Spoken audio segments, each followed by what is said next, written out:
as a young girl, I dreamt of becoming an individual Olympic gold medalist. And so my first taste at the Olympic was as a high schooler. I was 18 years old. And my Olympic dream came true in 2004, and that was my senior year in college. But I wouldn't say that my first Olympic gold medal was the highlight of my career. I think it was in 2008 when I defended my title and become the second woman in history to win Olympic back-to-back 200 meters. And actually, I didn't even know that leading up to, because I don't really keep up with stats and stuff like that. I just focus on what I want to get done. But that race was the highlight for many reasons. In 2008, I did not make the 100-meter team in Jamaica. So I was defeated in the 100-meter at the trials. I expected to make the team. I didn't.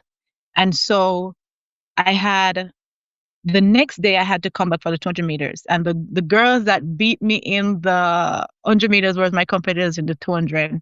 And so I had to lay it all on the line. I had no choice because now I was the defending champion and I had to get a spot. I won the trials and I went on to Beijing and I won the 200 meter. So that was my proudest moment because I asked for one individual Olympic gold medal and I got 2 in 2008.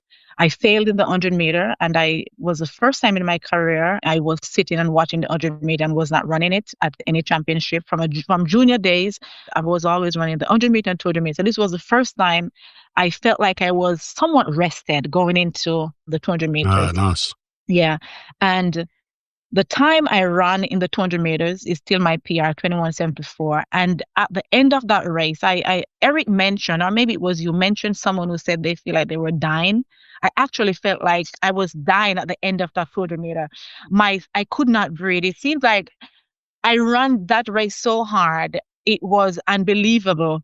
I was overwhelmed with joy to defend my title, but I was like, stress was like, I was leaning down. I could not breathe. Alice was coming to congratulate me and I could hardly stand up to greet her or to just touch her like this. I was like, feel like I was dying. So that was the highlight. So that's why I said that I always find good in things that is not so bad because I was disappointed with the 100 meters, but I ended up was more energetic for the 200 meter, having only one event and I were able to defend my title.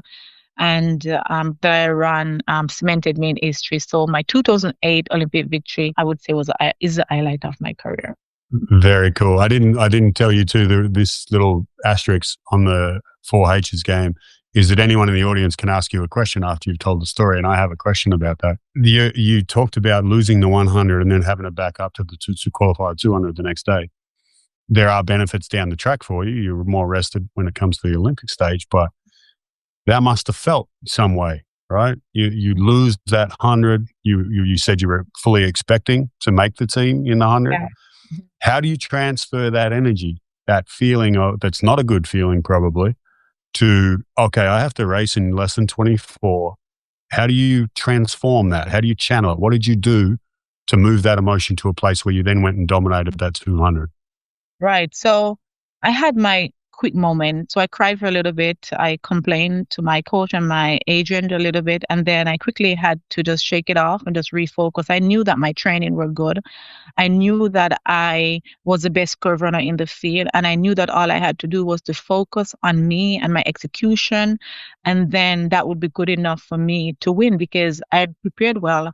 I for the 100 meter, I just missed the mark. I think I missed the mark in my starts, and the other girls, they came well prepared and they just had a perfect race, and mine wasn't in the 100 meter, but I knew that was just the 100 meter, not because the 100 meter wasn't the way I wanted it. That doesn't mean that I'm not ready, I'm not prepared to run a good 200 meters. And so I quickly put the 100 meters behind me and embraced the fact that I did not make the team in the individual 100 meters. And I was just going to the Olympics to run the 4x1 at that point. And I really wanted an individual event and I had no choice. The 200 meter was the only thing that I had left and I had to go there and just go for it.